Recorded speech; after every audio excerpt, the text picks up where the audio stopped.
Okay, welcome to a very special episode of the Bloody Flicks podcast, now based on YouTube.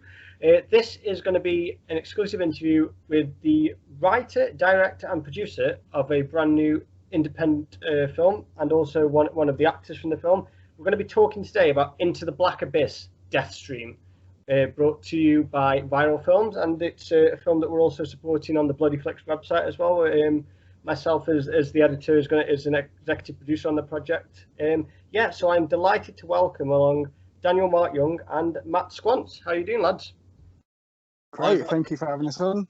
No, pleasure's all mine. Yeah, and I've been quite lucky in this case because I know probably a bit more about this project than maybe some of the people who are listening to this. So I've had a nice sneak peek past the curtain, and it's shaping up really well. The campaign is now on Indiegogo. That's right, isn't it, Daniel? Yeah, originally the plan was to do a Kickstarter. We won't go into details there, but something kind of went wrong, so it was a kind of a last minute shift over to Indiegogo. But we've worked with Indiegogo before and had good results. And yeah, as of this moment, I think we are 92% funded or something crazy like that. It's not even been 2 weeks yet, so. Yeah, it's been a really positive response. So in terms of the people who aren't aware, then what's the sort of breakdown in terms of say you if we throw a number out there, so say you raise maybe £1,000 on your Kickstarter on the Indiegogo campaign, what sort of how do you divide that up in terms of how the film is funded and basically in terms of costing? So basically the way we've looked at it, we've managed to secure funding already, but only so much. We worked out whether or not that money was going to be enough to make the film on. It is, but the only issue was it was kind of not necessarily to the standard we wanted. So we wanted this to be a very practical effects heavy film. And obviously that stuff costs a bit of money. That's sort of where we had to borrow from, so to speak, to kind of get the film made. So the effects budget was really, really small to make it for the amount that we sort of already got together. So the Indiegogo really is primarily to help boost that FX budget, and it's a little bit of that's going towards post-production costs as well, so certain things with certain other effects that are related to post-production and some audio work as well. And the way that, I mean, obviously the thing when working with a crowdfunding site like Indiegogo or something like that, there's obviously certain percentages, certain taxes, etc., that they have to come off. So we've set it at about £900. We know we're going to get sort of roughly 750 out of that, but that's enough to cover the cost of the extra effects work that we want to do to get it to the standard we want it. So that's sort of how we came up with that figure, and we're very close to it. Mm-hmm. And what's the for the people who haven't seen the campaign yet, how can you kind of summarize the film in terms of basically what the story is? Well, this has always been the trickiest thing, and I remember sort of having a meeting with Matt very early on and trying to explain it. I'm not sure he did a very good job of it, to be honest. Well, he's here now, so obviously yeah. I mean, I was proof of concept, Daniel. We've got a big, and I'm still none the wiser. But no, I'm just kidding. I know what you mean. It was. I remember that first meeting, and I think you were like, "I've got these ideas. I'm just trying to think of a way to explain them to you." But like, I get that because I'm making create work as well, and it's hard sometimes to articulate it until you've got more of the kind of full vision to hand. But I do. Yeah. There's a really clear concept of what's going on, at least for me to be able to do my job anyway. Yeah, well, I'm glad we got to that stage. I'm glad we made it that clear enough for you guys. But like, no, it's essentially at the very heart of it, it's a found footage / POV horror film about a online gamer who is in the middle of pretty much one of his live streams that he does every night, and the basic bare bones of it was the idea. Initial concept of the idea was that it was going to be a kind of a home invasion film. So a gang of masked individuals were going to break into the house, and it was more kind of about this idea of taking this normal dude who, you know, that's what he does. He just plays games, you know, for people online, and that's how he makes his living. To have to kind of face off again, it's this kind of fight for survival essentially. And then it kind of just built into this much larger idea, like most of our stuff does. We start with something small, simple, but, you know, kind of unique, and then we just keep building on it until it becomes this insane, batshit crazy thing, which is, you know, what we did here. So yeah, that sort of turned into it being a cult, and there being kind of a ritual involved. I don't want to give too much away, but, you know, and we played it because it's kind of like almost a one-man show in a way. We wanted to make sure that Matt had plenty to do. There was a lot of stuff he could work off of in terms of his character and his backstory, so we throw a lot of that kind of stuff in there. And obviously the proof of concept trailer we shot for the campaign doesn't show any of that stuff, but it kind of shows at least sort of the overall presentation of what we're going to end up with, hopefully, and a lot of the violence. Yeah, and so in terms of that, I mean, you mentioned that this is a really big role for you, Matt. So, I mean, for me, from obviously from reading the script and obviously seeing the proof of concept and how it's kind of going to play out in my head, anyway, you've got to do a lot of acting here, but you've also there's a lot of, the way I describe it, it's a lot of facial acting, if you know what I mean. So, and you're on camera, you're going to be on camera a lot as well. So, how was that for you? Because obviously that's, I suppose, for an actor it's a dream, but also it must be quite intense at the same time. Well, there's definitely a set of expectations I know I'm putting on myself to deliver. Like I've come from a background of doing a lot of theatre, and I've done a one-man show, which I self-produced and wrote, and I've done like small cast theatre productions.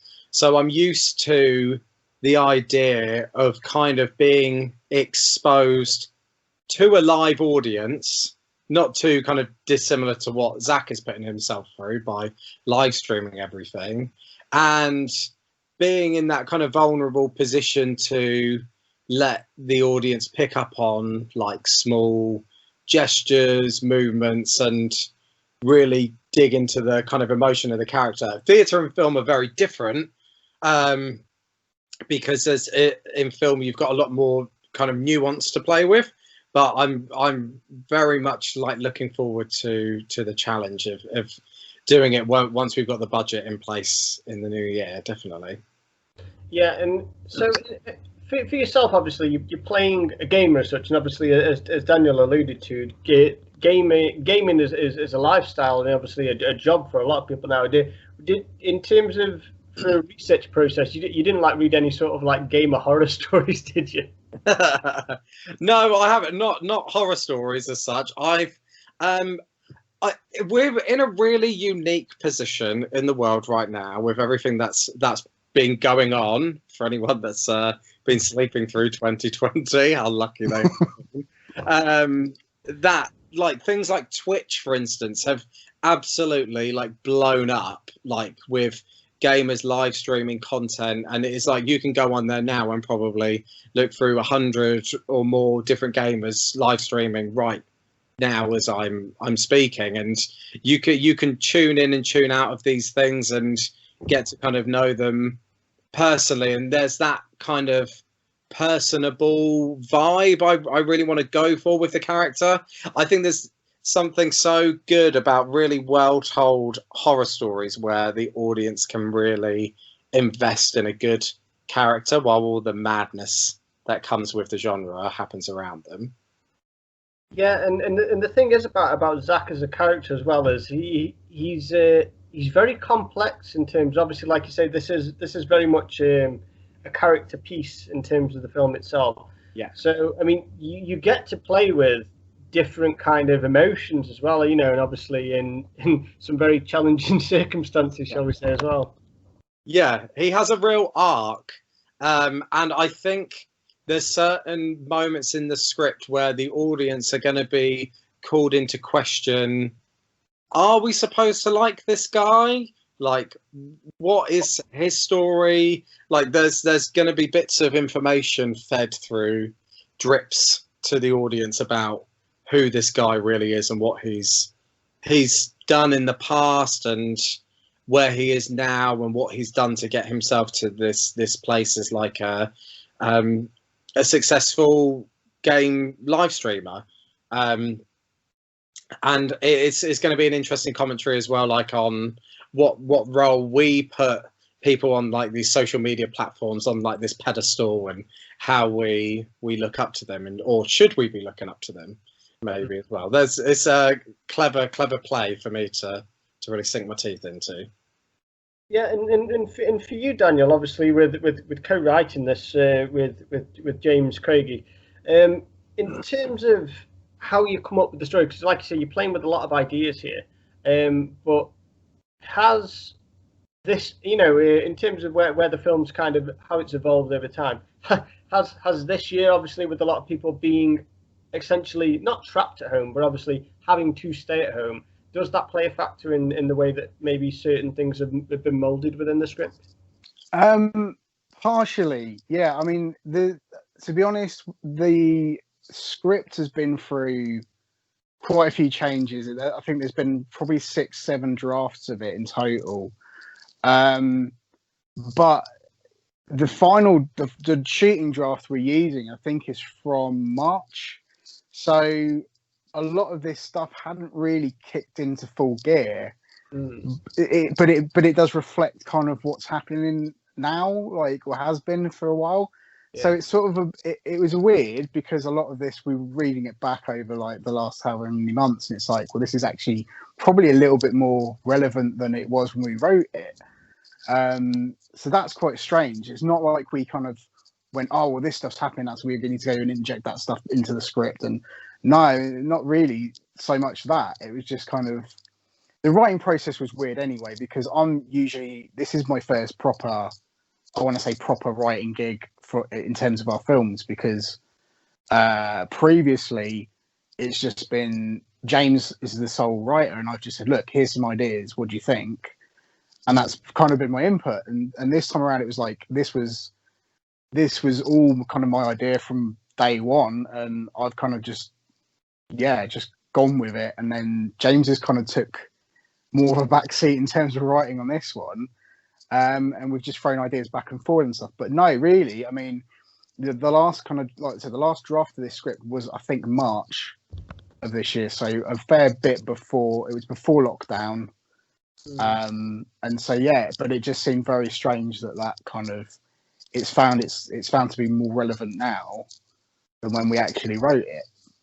Yeah, I think when people do see this film, they're gonna probably see a little bit of, maybe a little chunk of their lives, for I mean, obviously, ironically, we're talking on Skype today, and there's probably been more Skype conversations this year than there has been face-to-face ones in terms of like you say, we're playing with a lot of themes here. One of the most interesting ones to me that kind of comes up is the idea, and Matt alluded to it before, is the idea of, obviously, we build people up we put people on these pedestals in terms of online influencers, gamers, whatever they are. Yeah. Then we tear them down, at the drop of a hat, and that is fused into part of this. But I think that's been part of culture, sadly, for a while now. So what was the process in terms of adding that sort of element to the script? I think we knew what we wanted to do.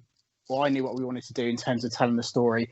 Once the character kind of evolved a bit past a certain point, we were like, well, we can play with these ideas. And the whole, this is a fair few years after kind of the Me Too thing, and it seems sort of like every other day that there's a celebrity that's getting called out for something that happened years and years ago, or they've sent out a spew of tweets that's gotten them in trouble, that kind of stuff. And I always found that quite interesting, that it's these people take it takes them a lot of time to get to where they are. It takes them a lot of time to achieve their kind of celebrity status, but it only takes a few moments to kind of throw all that away. And then also, like Matt also kind of maybe sort of mentioned earlier, I think, like the whole thing of like, well, especially with this character, there are moments in the film where you think, well, should we actually be rooting for him? I feel like there's certain celebrities out there, and I won't name names, but there's certain celebrities out there that I feel like we really shouldn't be putting them on this pedestal. Like, they don't deserve it. That sounds weird, but like, you know, and some of that was kind of influence as well. I think it's really funny actually, because literally at the time we're recording this, I think yesterday it came out about the whole Rudy Giuliani thing, you know, the new Borat film. Yes. I mean, that again, it's another example of something that's happened very, very recently. You know, that this film's coming out now, it's exposing him for kind of who he is, and we always knew he was kind of like douchey, but like, you know, like now it's like real evidence of this. So it's like, you know, it's when you live your life kind of as a celebrity out in, like, everything's there to see in public, you know, it doesn't take much to kind of ruin all that, you know. So that was definitely a theme we wanted to play with. The idea that Zach had been like in a better place 6 months prior to the beginning of this film. His character was kind of on top of his game. He was literally probably, we don't really say it, but like probably one of the most famous game streamers or whatever. You know, and then he kind of, certain things happened that I won't talk about because obviously it spoils it for everybody, but like certain things happened that will get brought up in the film and you will find out about as the film goes on, that, you know, how he kind of had this kind of fall from the top, and it explains where he is now, in terms of like the, you know, yeah, but there's stuff to get into perhaps when it's the film's out there and in the wild, and we can talk a bit more about it. But yeah. In terms of how it's filmed then, or how it's going to be filmed, because obviously there's a lot of kind of it's like surveillance in a way for Zach. Obviously, you know, there are parts when he will move around his house that, you know, I think in the proof of concept he's like, I want to show you the new, I think it was the new bathroom, wasn't it, or something. And how do you achieve that in terms of it as a director? Because obviously I guess you've got to guide Matt a little bit around in terms of angles and things like that. And then I was just really curious about the filming process for something that is found footage, because it's a fascinating concept that I've never fully got my head around.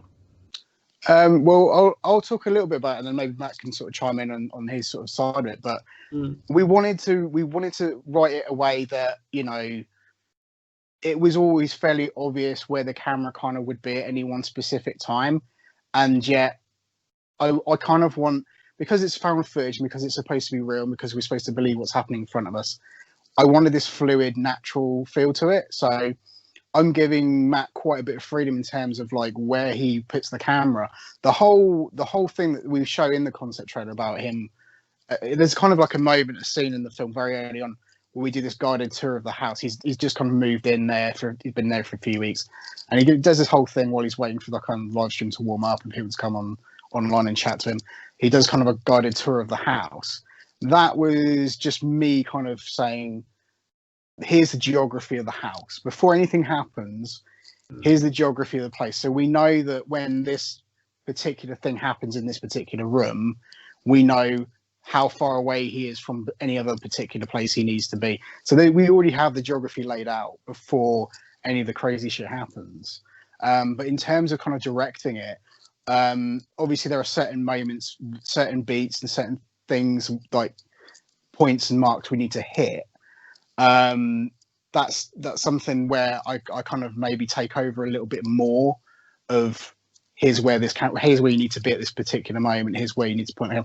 Other than that, he's pretty much left to do more or less what he wants in some ways. It's just as long as it feels fluid and real and like that's what the character would do, I'm okay with it, you know.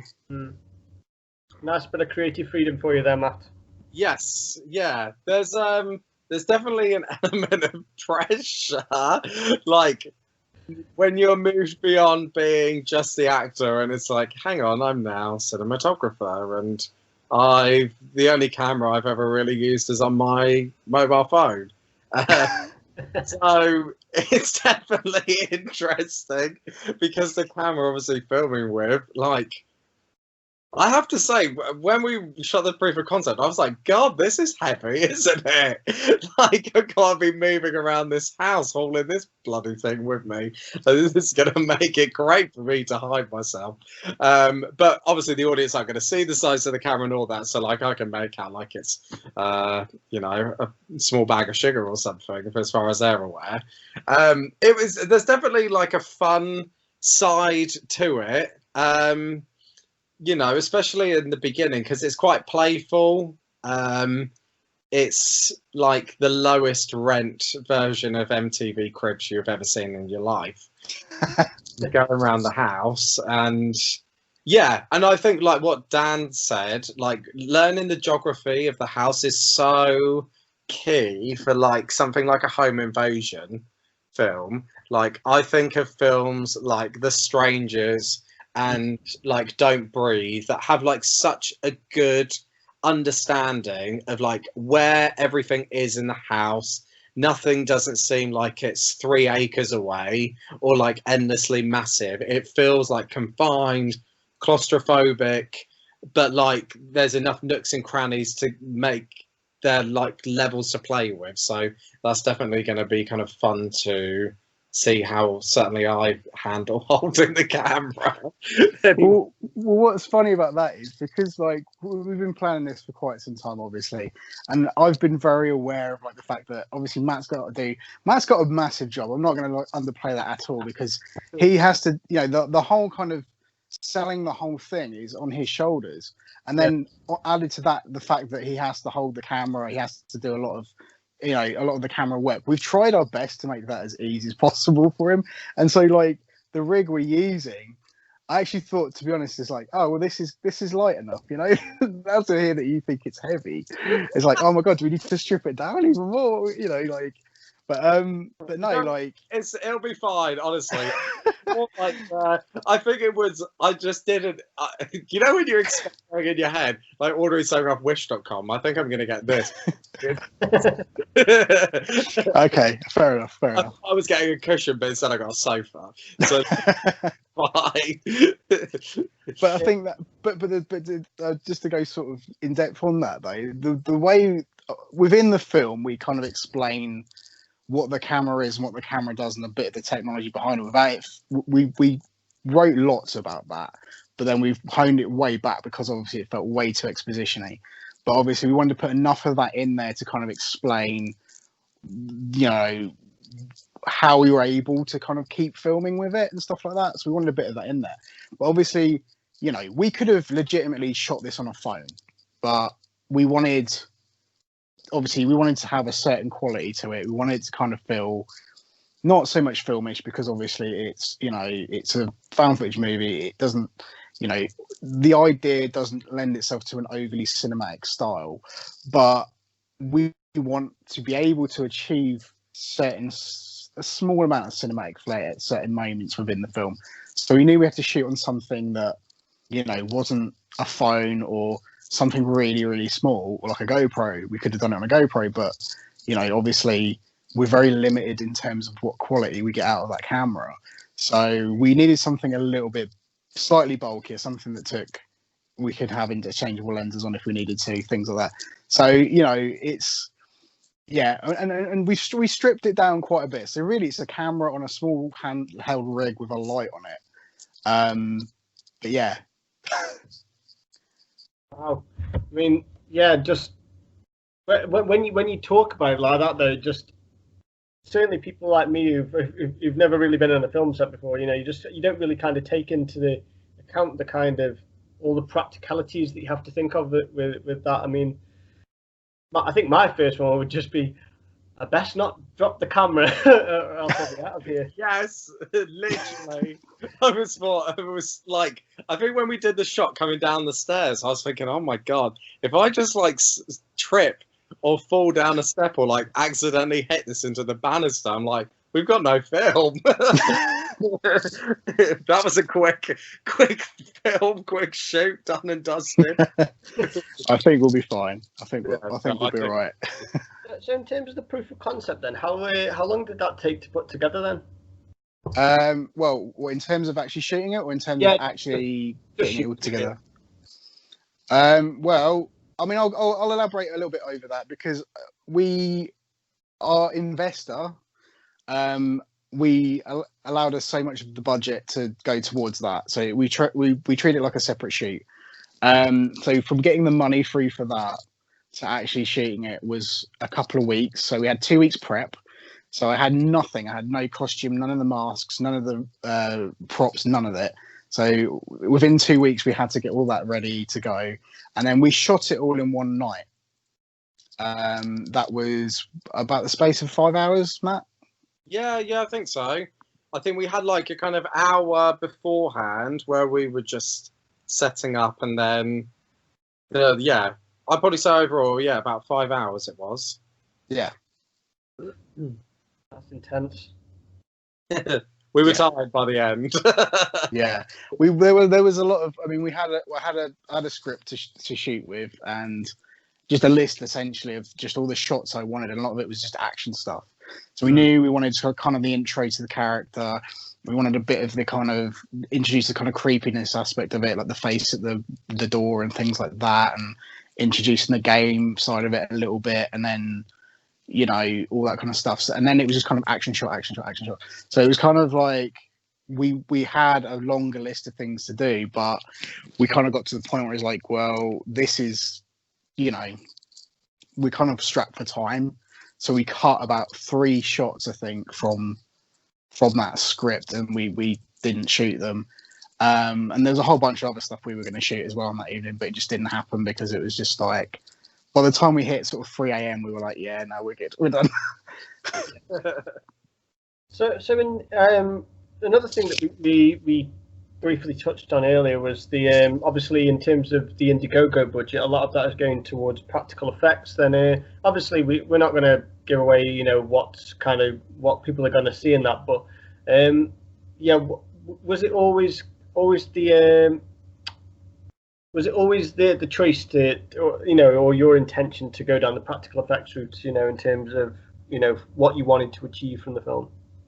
Yeah, as much as possible. I think that, don't get me wrong, in our previous films and our short films and stuff, we've had to resort to using CGI, but we only really do it to either enhance something that's already practically there, or if something went wrong, to kind of to fix it in post, so to speak. But I don't really like that term at all. But we only really resort to kind of that side of it if there's a benefit to it. So yeah, I think all along it was like, well, I mean, I'll talk a little bit because there are a few moments where which we haven't shown in the concept trailer as such. But obviously, there's a moment where you're attacked in the bathroom, Matt, and you overpower the dude, and you're kind of like smashing his face in with a baseball bat. We'll get to see the aftermath of that. Let's just say. So we need to have a practical effect there, and there are several other moments within the film where there's a lot of those sort of things at the moments. Because of where we're shooting it, we do have to be quite careful in terms of how much blood we sort of spray everywhere. So obviously there may be a handful of little shots which we will use some CGI blood, but we're going to do it in a way where it's really not obvious. There were some moments in the concept trailer where it was CGI blood, and no one's really gone, oh, it's just CGI blood, So it's we try and achieve that in a fairly convincing way. But yeah, there are certain things we can't do. I will say this, like one of the fun bits about writing this was like, how can we kill people in fun ways without it being like unbelievable? Obviously it goes a bit batshit towards the end, and obviously there will have to be a suspension of disbelief after a certain point. But it was fun doing that. But then it was like, okay, let's see how we can achieve this. So obviously there's certain things we can achieve with props and makeup effects and stuff like that. But then when at one point we set fire to somebody, so that's obviously not something we can really do. We don't have the budget for that. We don't have a location where that's achievable, you know, and we don't have the insurance for that. So like we can't physically set someone on fire. So we need to try and achieve that with some, and again, like it states in the Indiegogo, I think it's like 90% of the effects are practical. And with the other 10% being the other 10% really is the setting somebody on fire and a few small enhancements on some of the other effects. So it's a very, very small amount of actual computer generated stuff. Yeah. The strange thing as well, you know, you say in terms of adding CGI blood into things, just for a quick tweak or just to add a lot of something. What I've noticed recently from productions that have got very high budget is they seem to go for it quite easily, and it looks awful for these massive budgets, and you see something that's you know quite clearly CGI, and it looks terrible. I think it was the Books of Blood, the new Clive Barker adaptation, and I haven't seen that yet, but I'm every time I hear something about it, I'm kind of put off. So it's actually okay, but I'm pretty sure there was a moment, and it was CGI blood, and I was like, oh. You know, you just kind of you wince a little bit and thinking you didn't really need to do that. Yeah, it does beg the question, if you've got this big production and you know all this money behind it, then why can't you just do it? But yeah, I mean we've like I said, we've resorted to it in the past it's always out of necessity. So I mean for anyone that might have seen our short film For Her that we did back in 2017, there are a handful of CGI enhancements within that film, and a few examples are Derek, who's also in this film that we're talking about now, but he can't be here tonight, unfortunately. You know, there's a moment where he's being splattered in the face with blood, and I always bring this through because I just love talking about it. But like, I'm off to the side of the camera, flicking blood at him, right, and he's loving it. He just loves getting covered in blood. At least that's how I see it in my head. But like, I'm flicking blood at him, and there's a nice big dollop of it that hits him almost right in the eye. And then I was like, great, that looked great, you know. But on film, you couldn't actually see the blood hit him in the eye. It just kind of appears. So we added a little kind of CGI squirt of blood that hits him directly in the eye, and it just made that more kind of cringy, because you're like, oh shit, it almost got in the eye, you know. Yeah. You know, it just made that more obvious. And then the other thing, especially on that short film that we did, there was a big sort of effect where, not to spoil it, I guess it doesn't matter, you know, it's on YouTube, it's everywhere, people can watch it, but like someone's neck gets bitten out, and unfortunately, like, we were in a really harsh position with the makeup effects side of things, because our makeup effects artist had quit 2 weeks prior to shooting, so we were left to do everything ourselves. So we had this whole elaborate practical effect, like appliance thing that we put on this actress's neck, and it was all supposed to go a certain way, and it just didn't, and it looked horrible.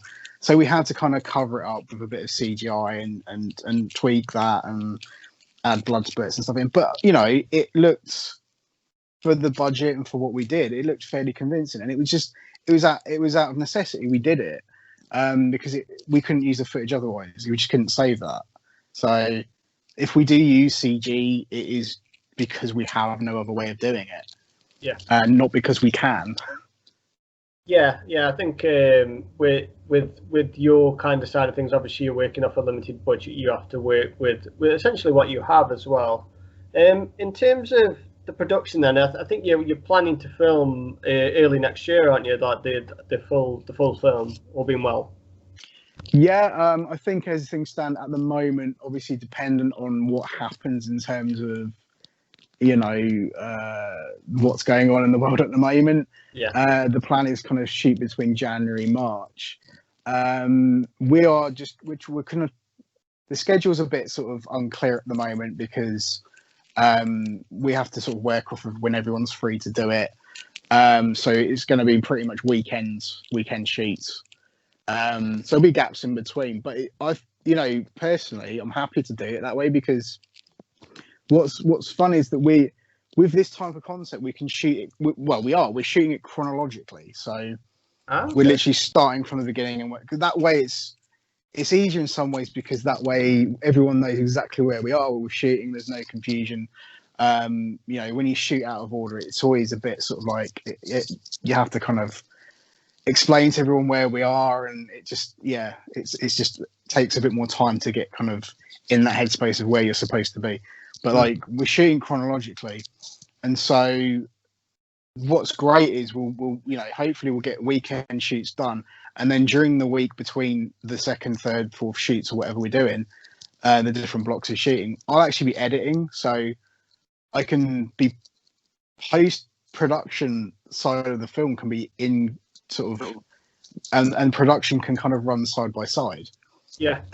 That's the plan anyway. So what's great about that is we can kind of see if we really got, you know, what we needed. So if one weekend we shoot a bunch of stuff, I put it together and realize actually we messed this bit up or this didn't work, we can say, right, we have to go back and shoot that this coming weekend or whatever.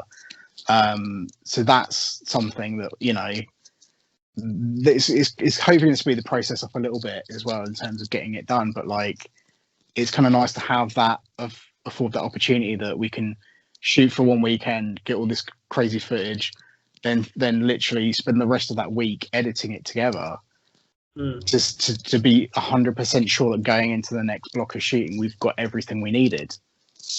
Yeah, you're getting that headspace in between shooting, I suppose, as well for your production. But again, you get to look back on things, and you can, like I say, you can tweak things where you need to, and obviously shooting in chronological order. I mean, I have always wondered, like, you know, obviously from because I'm an outsider looking in it, how directors manage to shoot things so out of order, you know, in terms. But obviously, if you're on sprawling locations, I suppose that kind of dictates, or maybe how long you've got with certain actors and whatever. But obviously, in terms of this film, you're in a very centralized location, so I suppose that does help things as well in terms of the way you're going to shoot it. Yeah. I mean, if you wish to shoot something, I mean, go back to what I was saying earlier, like For Hair, we shot that completely out of order. There's a handful of things that dictated what got shot when, and that was makeup and time of day and things like that. So it was this weird situation where in that film there was a lot of nighttime scenes, so we had to shoot during the day but black out all the windows and stuff, and it was really bizarre. But we did it sort of, you know, we were like, well, we'll black out the windows in this particular part of the house, shoot all the scenes we need to shoot while it's nighttime in those particular areas, and then take all the blackouts away, shoot all the daytime stuff that's in those particular areas, and then move on to the next room or wherever, or part of the house. But again, yeah, so scheduling that sort of thing is an absolute nightmare, and I hated it. And that's why I'm really glad that going into this, we are afforded that luxurious opportunity to shoot chronology. I mean, Matt, I don't know how you feel about that, but is that kind of like a bit of a blessing as an actor, or? Yeah, totally. Like I've done I've never done anything feature length, but I've done short films and I've done commercial work, and I don't think I've done anything chronologically, and it's a challenge to be like, especially under the confines of that, because it's a quick turnaround, and the longest short film shoot I've done, I think it's been 5 days. So even within that, you've not had the time to like really delve into like the character arc, because it's done so disjointedly. And then you're kind of like thankful by the end, like in the edit. Like, I felt like I was a crazy person, but okay in the end. Yeah, it's very schizophrenic, isn't it? Yeah, definitely. And with something like this, because of the arc he goes on and the emotional journey he will have to go on at different points, it's definitely going to be useful for me and be like, okay, I know I've come from A, I'm currently at this point in like where my character is thinking this is happening, and then like when we go back and then we've done that this weekend, and then next weekend we know we're going to do this, I'll be like, okay, I've got things to think about and like things I can work on and push forward with, which makes it like almost like a kind of rehearsally shooting process, which is quite nice. And I'm definitely looking forward to that. So how did you two meet in terms of working together then? Matt, were you kind of recommended to Daniel, or did you know each other through maybe a contact? How did that the relationship get struck up? That's a good question, Dan. Well, you had of me, hadn't you? I believe. Well, so basically, yeah. So essentially, you mentioned your theatre background.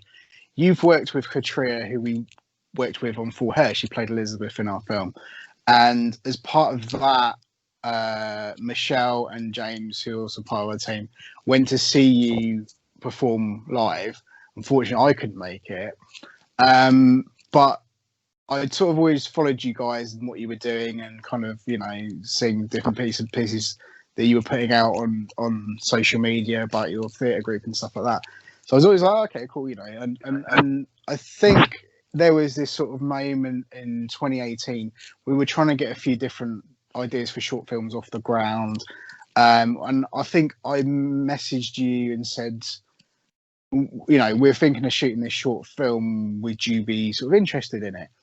And I think also at the same time, I was like, we sort of made the decision with another film that we were making, Warehouse, to make that a feature film. And I was like, well, I asked you if you wanted to be involved in that, and you're like, yeah, you're up for anything. So I was like, awesome.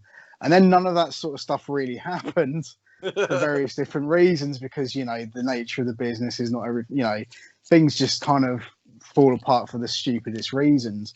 I think for one thing that we were trying to do, we couldn't secure certain locations, and it was just too much. We couldn't, it was just not achievable. And so we were like, well, let's move on to the next thing. And we always kind of had you in mind for something, that we wanted to do. And when this came along, I kind of had this sort of epiphany at the end of 2018, beginning of 2019, before we had a meeting. And I thought, do you know what? One of our biggest issues in getting projects made is the budget, is the financial side of things, but it's always like location can be an issue, the right actor can be an issue, all these little things. I was like, what if we just said, no, we're going to take control of those things. We're going to shoot something very affordable. We're going to take control and have it in a location that we have access to anytime we want it. And we have like one main actor, so it's not like complicated in terms of how many actors we're working with at any one time. And so those things that were always kind of slight issues, we kind of said, right, well, we're going to fix those. We're going to shoot something. We're going to make a film. And then I think I started a little group on Messenger, and I was like, I spoke to like Michelle and James. I was like, do you think Matt would, I pitched the idea to them, and they said, great, sounds good, we'll do it. And I said, do you think Matt would want to get involved? And they're like, well, cool, we can ask him. So we kind of just literally approached you with it. And I'd never even met you, but like we chatted a few times over Messenger. Yeah. And I was like, we've got this sort of, at the time it was kind of a secret project. We were all being very mysterious about it. I don't know why. But like it was the message chat. I remember opening my phone one day and it was like viral film secret project. I was like, what is this? What group chat have I been inundated into? Indoctrinated or whatever. No, I remember things. Yeah, because I've worked with Kat loads of times. Like we still work together, and Kat, who was in for her, me and her went to sixth form college together, and we did theatre together for A levels, and then we've worked together over the years since. And James and Michelle saw something that me and Kat did, and then I remember, kind of touching base with them, and then I think it just it snowballed into then me and you got in touch, and then these projects started. We were discussing. I mean, God, what's it been now? Probably 2.5 years. We've been discussing we've got to work together. We've got to do here, and it's like finally it's happening. Yeah. But like It that was- is the nature of the business, definitely. Yeah, we like I said, we kind of threw this idea. Well, we didn't even tell you what it was actually to begin with. It was like, we've got this idea. Would you be up for it? We didn't even really explain it. To be honest, it wasn't until we actually met up. I think it was January 2019. I think something around that. We met up, and it was like.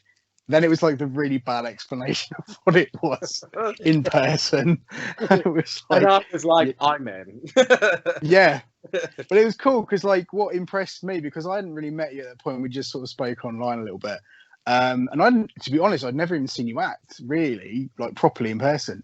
So but it was like you had a knowledge of horror movies, any like, because I think I sort of I wrote down a list of horror films that were kind of had elements of what we were trying to achieve.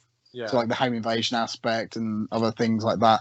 And I think pretty much every one of them I brought up, you were like, "Oh yeah, that's a great film. Oh yeah, I've seen that so many times." And you had your little notebook out, you were taking notes and everything. I was just like, "Yeah, I think Matt's the guy for us for this job," because honestly, it's like he's really sort of, even though I explained it really poorly, like what we were trying to do, he was kind of like, really invested in whatever the fuck it was, Yeah, Kindred Dark Souls. Yes. Yeah.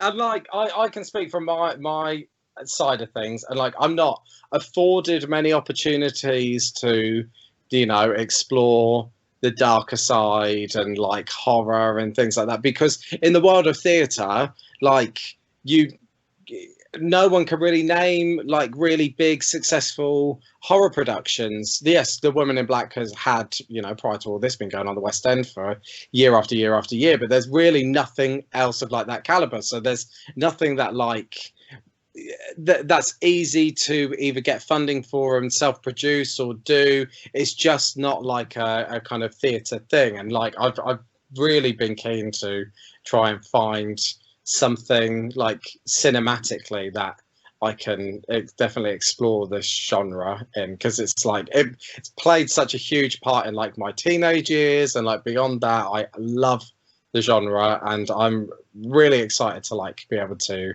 combine like a genre that I love with doing something I really enjoy doing with like my acting. So it's going to be good. Yeah, I have no doubt whatsoever. So in terms of just to wrap things up, everyone's kind of, we're all watching so many things at the moment, because obviously we can't really go out and do what we would usually do in our everyday lives. So I'm just wondering if maybe you wanted to recommend a couple of films you've both seen maybe in the past few months that that the listeners might be interested in seeing. No. No? I don't know. Like for me, it's like weird, because I found myself over lockdown. You think like all this time, and I'm gonna sit. I have a massive pile of shame of like films that I just haven't seen yet. And I thought, yeah, you know what? I'm going to sit through these. And that just kind of never really happened. For various reasons. Obviously, we were trying to get this production off the ground. But I don't know. Like, I'm actually kind of right towards the end of The Haunting of Bly Manor at the moment, which I am enjoying, but not as much as the Haunting of Hill House. Yeah, that's conceptus actually, because I haven't had a chance to see it myself yet, but it's kind of everyone saying it's good, but it's not Hill House. Yeah, I mean, I think they're two very different. I mean, I think obviously they're kind of supposed to be two very different things. This one's very much kind of very, very old school British kind of horror. As weird as that sounds, like kind of, it's a very old school ghost story. Even though it's kind of set in the 80s, it feels kind of like an older, an older sort of style ghost story. It's just a slower paced story compared to Hill House, so it's kind of it's a lot more slow there, and I think that's kind of why most people have kind of said they've not enjoyed it as much. But I am enjoying it. It's still like that whole mystery there, and I really enjoyed the last series and everything. Other than that, film-wise, I don't know. I mean, I'm trying to think what I've watched recently. Matt, help me out. What have you?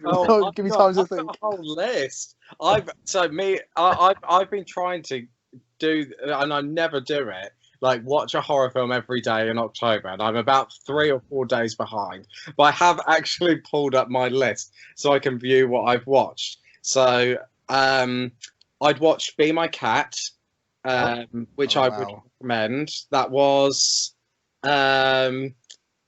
went to some places I didn't expect it to, and had a phenomenally bizarre lead performance, which I think for that alone, I would say, like, watch it.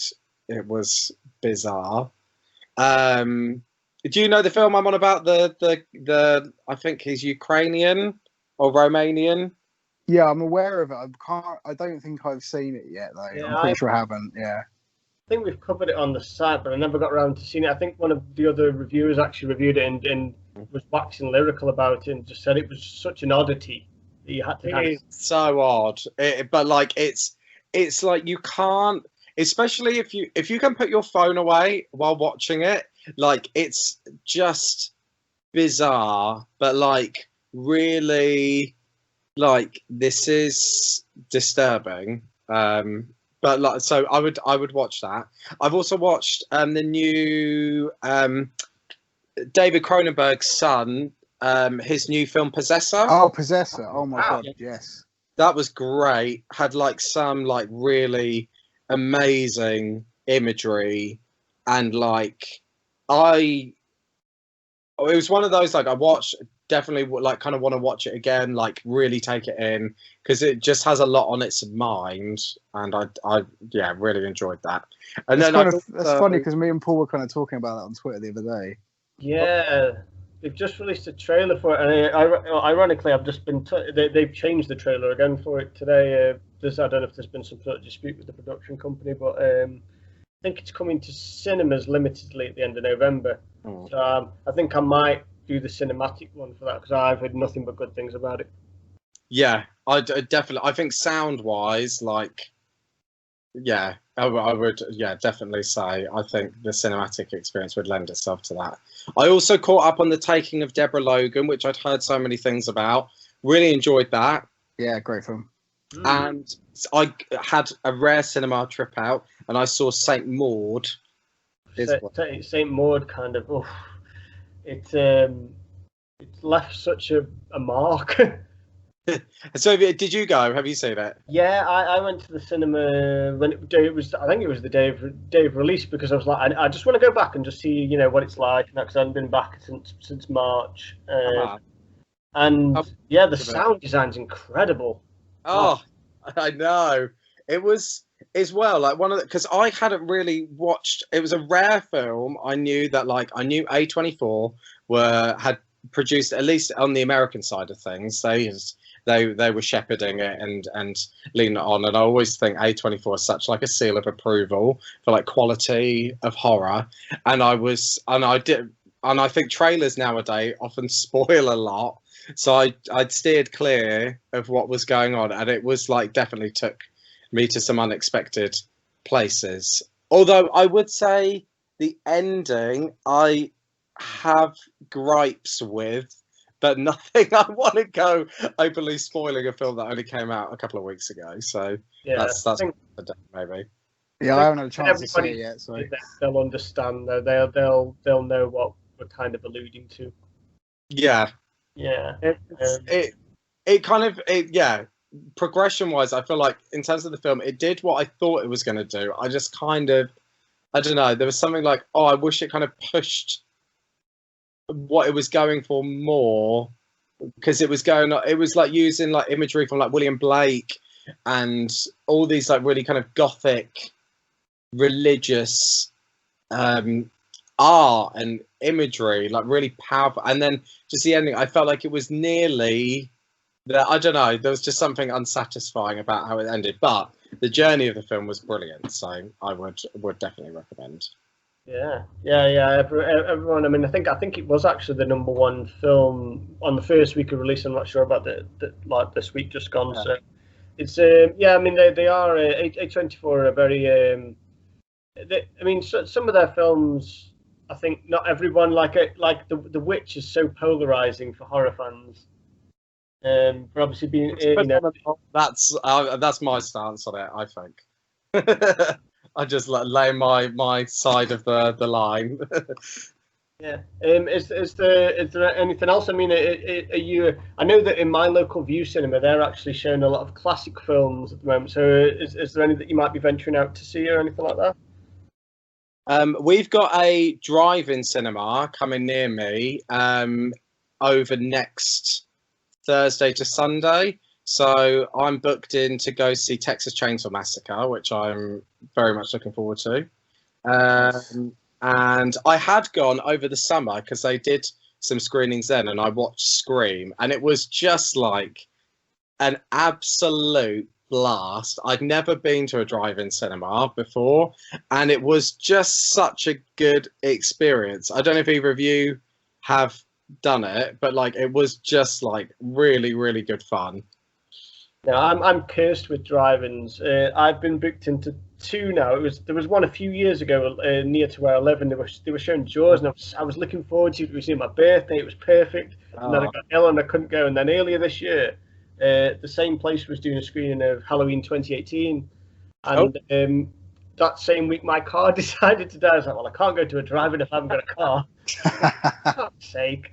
So that one got cancelled. So I'm hoping third time's the charm for when I do get to go. So how does it work in terms of? The thing I've always been curious in the modern day is obviously with the sound. You know, how do you hear? I think depending on when I went earlier in the summer, the family-friendly options could be tuned in through the car radio, or they gave you like headsets which connected to like I'm assuming like a big Bluetooth thing, which just connected to the screen. But for the horror films, everyone had to have headsets, so we all were handed headsets through our car windows, and then got to enjoy the film via that. That's amazing. I suppose you can't really have things about gutting people like fish on, like, you know, on a radio. Funnily enough, I don't think so. Oh, well, maybe next summer.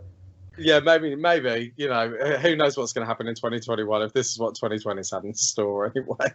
Well, at least in 2021, we will, you know, touching wood and everything else, we are going to get into the Black Abyss Deathstream. So just to wrap things up, folks, then obviously, how long is to go in the crowdfunding campaign then now, and where can people find it? So we've got, I think from the recording of this, we've got about 2 weeks left, I think. And yeah, I mean, it's on Indiegogo. I'd give you the URL, but it's like ridiculously long and it's like hard to remember. But if you were to head over to indiegogo.com, type into the search bar into the Black Abyss, that will do. Or you can type it into the Black Abyss Deathstream. That will bring it up. And yeah, we're like 92% funded at the moment, which is nuts. When we started 2 weeks ago, we didn't even think, you know, we had a sort of, we were obviously thinking positively, but we didn't know it was kind of progress so quickly, and that 2 weeks in we'd nearly be most of the way there. So 92% funded is crazy for like less than 2 weeks worth of slogging away. But yeah, we've still got a little way to go, you know, but if we can get it done before our time's up, the actual project itself, the campaign goes into in demand. So it gets an extension, which essentially means people can still contribute and they can still get certain perks. So, for example, it's like £8. You can get a digital copy of the film when it's finished and a handful of extra stuff. There's the director's commentary and stuff like that we're going to do. There's a behind-the-scenes video, a 30-minute behind-the-scenes making of that we're going to do that's going to be a part of that as well. A handful of other bits and pieces as well. So... And the hope is that by next Halloween, obviously we're hoping to have the film done a bit before that, but by next Halloween we can have the film, especially digitally, sent out to everybody so that they can enjoy it for Halloween next year. Yeah, that's pretty much it. And just where can people find you on social media, Matt and Daniel? Yeah, if you want to give out your Twitter URLs and Instagrams and Facebook pages, you are welcome to do so. Yeah, I'll go. So Yeah. I'm on Facebook as Matt Squants. Find me on there. I'm also on Instagram at This Knuckle Sandwich. If you go to my Instagram, you'll be in for a surprise. Like that. Sam, what about yours? Yeah, I just realised what you. Yeah. So yeah, pretty much all of my stuff is either at Daniel M Young or one thing. Like I said, on Facebook, I'm listed as Daniel Mark Young. Twitter is at Daniel M Young, and so is my Instagram, I believe. And then obviously we've got the film company Viral Films UK. Same again, it's just always at Viral Films UK. So whether that's Twitter, Instagram, or on Facebook, it's at Viral Films UK. Wonderful. Well, thank you very much for your time, folks, and yeah, good luck with the crowdfunding campaign. Thank you very much. Cheers for having us. Cheers.